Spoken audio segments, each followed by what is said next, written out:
Les 4 anges enchaînés à l'Euphrate, mystère de l'Apocalypse. Le livre de l'Apocalypse est rempli de mystères qui révèlent le plan de Dieu pour la fin des temps. L'une des visions les plus frappantes est celle de 4 anges liés au grand fleuve Euphrate. Livre ouvert Apocalypse 9, 13-15. Le 6e ange sonna de la trompette. Et j'entendis une voix venant des 4 cornes de l'autel d'or qui est devant Dieu, disant au 6e ange qui avait la trompette: délie les 4 anges qui sont liés sur le grand fleuve Euphrate.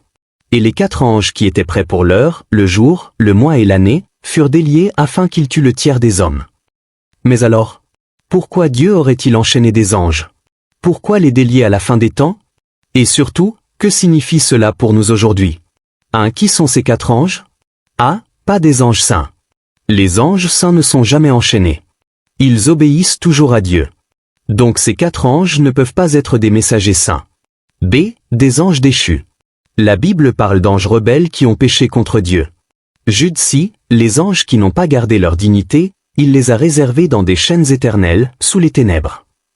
2 Pierre 2h4, Dieu n'a pas épargné les anges qui ont péché, mais il les a précipités dans l'abîme, les livrant aux chaînes de ténèbres. Ces versets montrent que certains anges ont été immédiatement emprisonnés à cause de leur rébellion. A lien avec Genèse 6. Genèse 6 décrit les « fils de Dieu », anges, qui quittèrent leur demeure et corrompirent l'humanité avant le déluge. Beaucoup croient que les anges enchaînés font partie de cette rébellion. Reliés aux empires anciens. Le fleuve Euphrate est au cœur de Babylone, d'Assyrie et de Perse, berceau de l'idolâtrie et de la rébellion. Ces anges pourraient être des puissances spirituelles qui régnaient sur ces royaumes, maintenant retenus jusqu'au temps de la fin. Pourquoi ont-ils été enchaînés? Pourquoi Dieu n'a-t-il pas permis à ces anges de circuler librement comme d'autres démons? Jugement de leur péché, ils ont franchi les limites de Dieu et ont été immédiatement emprisonnés.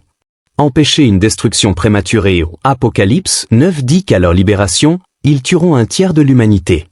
S'ils avaient été libres, ils auraient détruit le monde bien avant. La souveraineté de Dieu, leur captivité prouve que Dieu fixe les limites. Ils ont été préparés pour 1 heure, 1 jour, 1 mois et 1 année.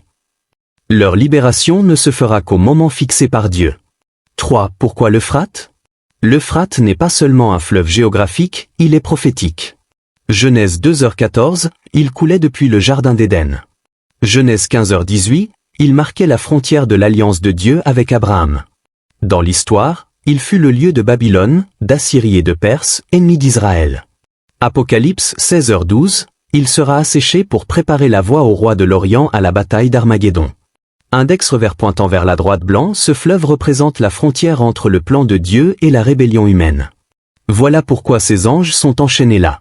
4. Pourquoi seront-ils relâchés? Cela peut nous choquer. Pourquoi Dieu libérerait-il des êtres aussi destructeurs? Accomplir le jugement de la fin, leur libération fait partie de la 6e trompette. Ils apportent le jugement divin sur un monde rebelle. Exposer la dureté du cœur humain, même après la mort d'un tiers de l'humanité, Apocalypse 9, 20-21 dit que les hommes ne se repentirent pas de leurs idolâtries, de leurs meurtres, de leurs immoralités et de leurs vols. Montrer le contrôle de Dieu, leur libération n'est pas un hasard, mais un rendez-vous fixé par Dieu. Rien ne se produit sans sa permission. 5. Ce que cela signifie pour la fin des temps. La guerre spirituelle est réelle. Ces anges rappellent que le monde invisible est réel. Des forces sont encore tenues, mais elles seront un jour libérées.